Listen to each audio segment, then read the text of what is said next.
Story one. The 3:47 a.m. recording eye. Need to tell someone about this before I lose my mind.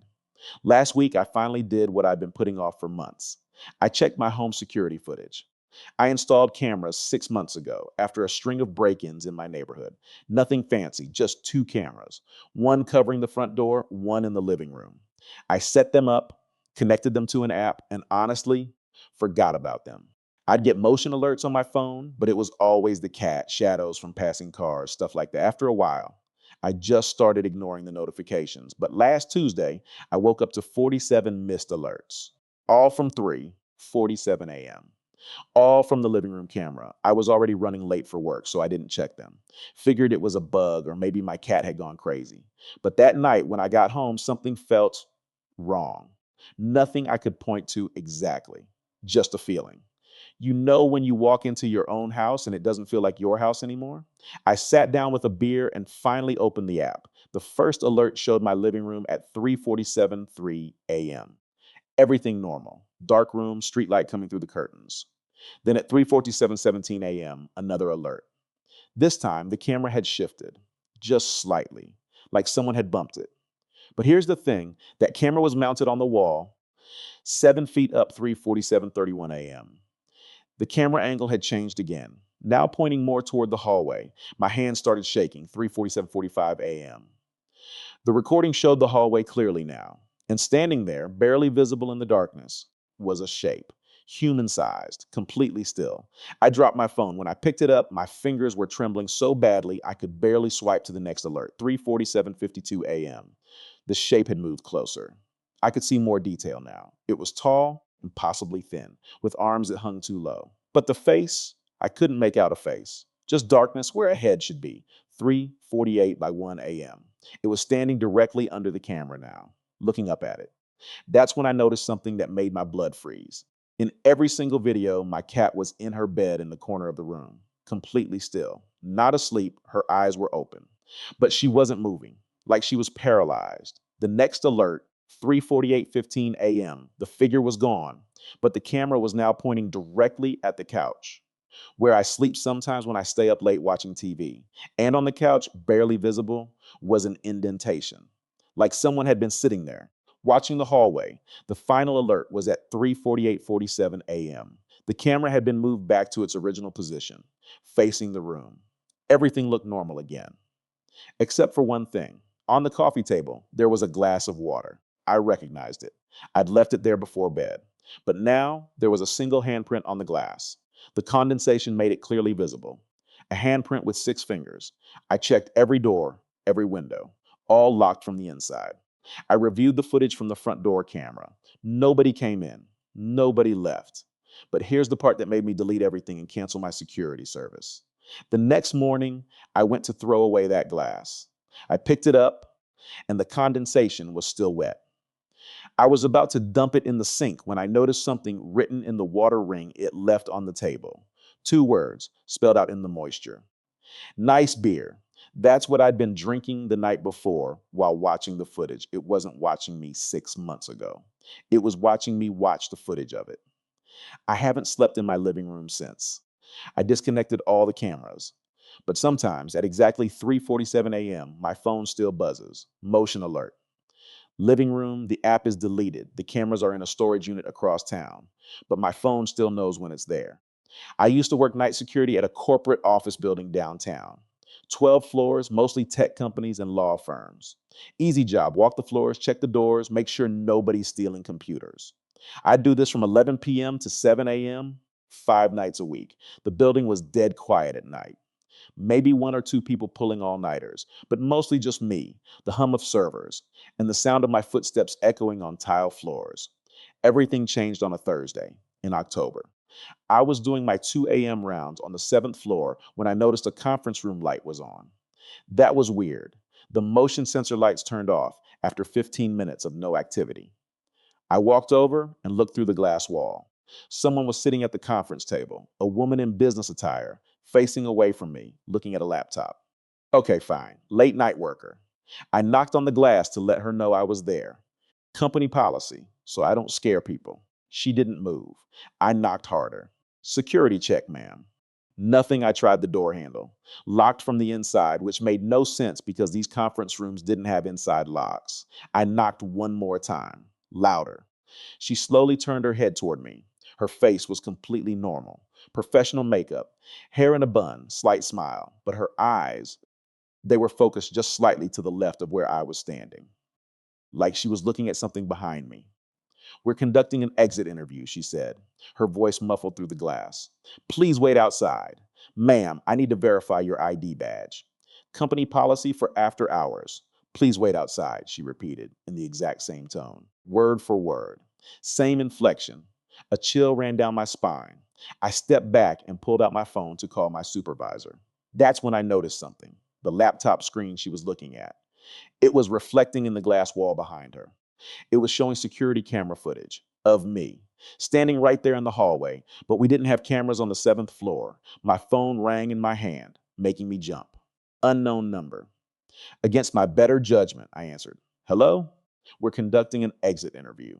It was her voice, the woman in the conference room.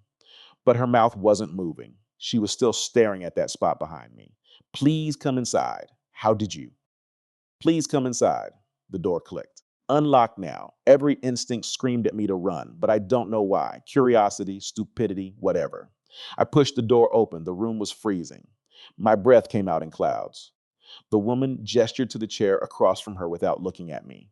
"Please sit. This will only take a moment." I sat. I don't know why I sat. It was like my body was on autopilot. She folded her hands on the table. "First question. How long have you worked here?" "8 months," I heard myself say. "And during those 8 months, how many times have you walked past the fourth floor supply closet?" "Weird question. I don't know." "Hundreds?" "Every night." "Have you ever opened it?" "No, it's always locked." She smiled, but it didn't reach her eyes. "Second question. Do you remember the night of July 19th? I thought back. "No, nothing specific. You logged a report, 3:17 a.m., fourth floor. You reported hearing a banging sound from inside a locked room. Do you remember?" It came back to me suddenly. Yeah, I had heard something. Checked all the doors, found nothing, logged it, and moved on. I remember. "That was the supply closet," she said. "Do you remember what you did after logging the report?" I continued my rounds. "You left." Her smile faded. "You heard someone banging on that door, and you left." My heart was pounding now. It was locked. I checked. "There was nobody." "Third question," she interrupted. "If you could go back to July 19th, would you open that door?" I I couldn't. It was locked. I didn't have the key." "Would you open it?" Her voice echoed impossibly loud in the small room. "Yes, yes, I would." She stood up, walked around the table. I couldn't move. She leaned down, her face inches from mine, and I could see now that her eyes weren't quite right. They were slightly too large, too glassy, like doll eyes. "Wrong answer," she whispered. "Because I'm still in there." The lights went out. When they flickered back on 2 seconds later, she was gone. The laptop was closed. The room was normal temperature, but on the table, written in condensation that shouldn't exist, was a date and time. July 19, 3:17 a.m., and a room number 4CI ran. I didn't finish my shift. I went straight to my supervisor's office and quit right there. He tried to stop me, ask what happened, but I just kept saying I quit. As I was leaving, he called out, "Wait, before you go. Protocol says I need to do an exit interview." I stopped cold. "It'll just take a moment," he said, smiling. "Please, sit down." I ran to my car and never went back. Last week, I drove past that building. It's been shut down, condemned. A sign out front says structural damage, do not enter. But I could see a light on, seventh at floor, conference room. And if you look at Google Maps satellite view, taken 2 months ago during daytime, you can zoom in on the seventh floor window. There's a figure sitting conference table, facing the camera waiting for the next interview. Story no 3. What I buried in 2003, this is a confession. I don't expect forgiveness. I don't even want it. I just need to tell someone before it's too late. In the summer of 2003, I was 19 years old, working a construction job to save money for college. The crew I worked with was building a housing development on the edge of town, one of those cookie cutter suburban neighborhoods that pop up overnight. My job was simple: dig foundation trenches, prepare the ground, basic grunt work. It was me, my supervisor Rick, and 3 other guys. Hard work, but decent pay. One day in late August, I was digging a trench for house lot 237 when my shovel hit something solid. Not a rock, something hollow. Wooden. I called Rick over. We dug around it carefully and uncovered a box. About 3 feet long, 2 feet wide. Old wood, rotted in places but intact. No markings on it. Probably some old farm equipment, Rick said. This used to be farmland back in the day. But it didn't feel like farm equipment. It was too carefully buried, too deliberate. Should we open it? I asked. Rick looked around. The other crew members were on lunch break. Company policy says we report any findings to the county. They'll stop construction, do a whole archaeological assessment, delay everything by months. He looked at me. Or we just bury it deeper and keep working. I should have insisted we report it. I should have called someone. But I was 19 and didn't want to be the guy who cost everyone their jobs over an old box. We reburied it. 6 feet deeper, under what would eventually become the foundation of House 237. That night, I couldn't sleep. Something felt wrong. Around 2 a.m., I drove back to the construction site. I don't know why. I just had to. The site was empty, lit only by moonlight. I walked to lot 237.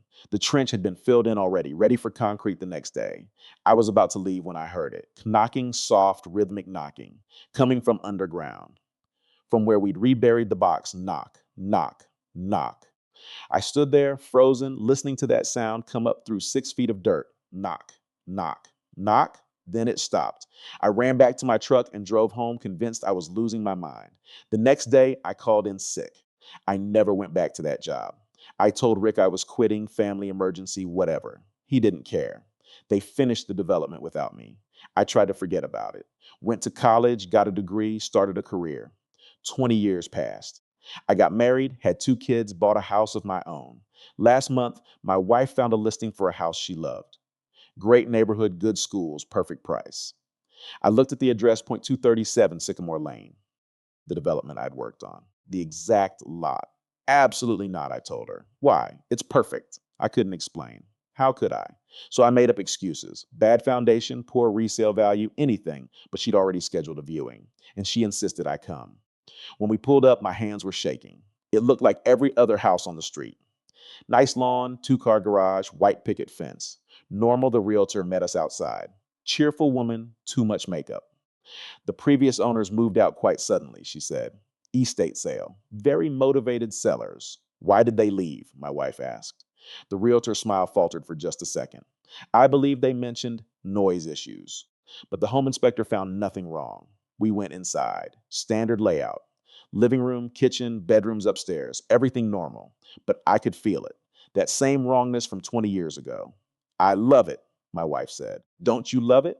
I opened my mouth to say, no, we're leaving, when I heard it. Knock, knock, knock, knock coming from the basement. What's that? I said. The realtor asked. My wife looked at me, concerned. Honey, are you okay? You look pale. They couldn't hear it. Knock, knock, knock. I need to see the basement, I said. The realtor hesitated. Actually, the basement is off limits. Structural assessment pending. I need to see it. Now. Something in my voice made her comply. She led us to the basement door, unlocked it with a key from her massive ring. The stairs creaked as I descended. The basement was unfinished. Concrete floor, exposed beams, typical. But in the center of the floor, there was a crack, a long, thin crack in the concrete. And as I watched, something dark began seeping through it. Not water, thicker. We should go, the realtor said behind me, her voice shaking now. I knelt down next to the crack, put my ear close to it. Help me. The voice was faint, muffled, but unmistakable. Please help me. It's been so long. Why won't anyone help me? I stumbled backward, fell, scrambled up the stairs. My wife was calling after me, but I was already out the front door, in the car, engine started. She caught up to me in the driveway. What the hell was that? I told her everything. The box, the burial, the knocking, all of it. She stared at me for a long moment. We need to call the police. I did. I called them that night and told them everything. They sent officers to investigate. They brought ground penetrating radar, dug up the basement floor. They found the box. When they opened it, I wasn't there. They wouldn't let me be there. But the detective called me afterward. Mr. Patterson, can you describe the condition of the box when you found it in 2003? Rotted. Old wood. No markings. There was a long pause. Sir, the box we found was brand new. Pine wood, still fresh. Brass hinges, barely any oxidation. That's impossible. It was old, I saw. And Mr. Patterson, inside the box, we found a cell phone, iPhone 11. Do you know when iPhone 11s were released? My blood went cold. 2019. The phone was dead, but our tech guys got it powered up. It had one video file on it. Recorded August 17th, 2003. That can't be right. iPhones didn't exist then. I'm going to email you the video, Mr. Patterson. You need to see this. The email came through 5 minutes later. I clicked the video with shaking hands. It was dark, shaky footage. Someone had been recording from inside the box. I could hear breathing, panic breathing. Please, if someone finds this. It was a young man's voice. My name is Aaron Walsh. It's August 17th, 2003. I was walking home from a party and someone grabbed me. I woke up in this box. I don't know where I am, please. The video cut off. I looked up Aaron Walsh. There was a missing person report filed in August 2003, 19 years old. Last seen leaving a party on the outskirts of town, never found. But here's what made me throw up. The detective sent me one more photo, a screenshot from the video, enhanced by their tech department. In the background of the footage, barely visible, you could see through a crack in the box. You could see a shovel. And holding the shovel, looking right at the camera, was someone in a construction vest. The image was blurry, but I could make out enough. It was Rick, my supervisor. I called the detective immediately. You need to find Rick Morrison. He was my supervisor. He's the one who, Mr. Patterson, we already located Mr. Morrison. And he died in a car accident, August 18th, 2003. One day after Aaron Walsh went missing, I couldn't breathe. But Mr. Patterson, there's something else. The medical examiner noted something strange about Morrison's accident. He'd apparently been trying to dig something up on the side of the road when he was hit. His hands were full of dirt, fingernails torn off from digging. They never figured out what he was looking for. I hung up that night at exactly 2:03 a.m. My phone rang. Unknown number. I answered. Why did you bury me deeper? It was Aaron's voice. I didn't. Rick did. You helped. You knew I was in there. You heard me knocking. I didn't know. The box was empty when we found it. I swear, time doesn't work the same when you're buried alive. When you're in the dark that long, you can move through it. Forward, backward, sideways. I've been in that box for 20 years and 20 seconds and 20 centuries. What do you want? Rick tried to dig me up. Guilt, maybe. Conscience. Hit by a car while he was trying. But you just forgot about me. I'm sorry. God, I'm so sorry. Sorry doesn't help. But don't worry, I'm not stuck there anymore. What do you mean? They opened the box. I'm out now. The line went dead. I haven't slept since. Every night at 2:03 a.m., I hear it.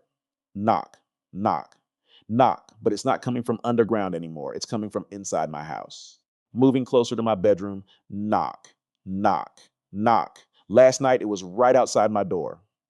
Tonight, I know it'll be inside. So this is my confession. If you're reading this, I'm probably gone. And if you ever hear knocking at 2:03 a.m., don't answer because time doesn't work the same in the dark. And some people have learned how to move through it. End.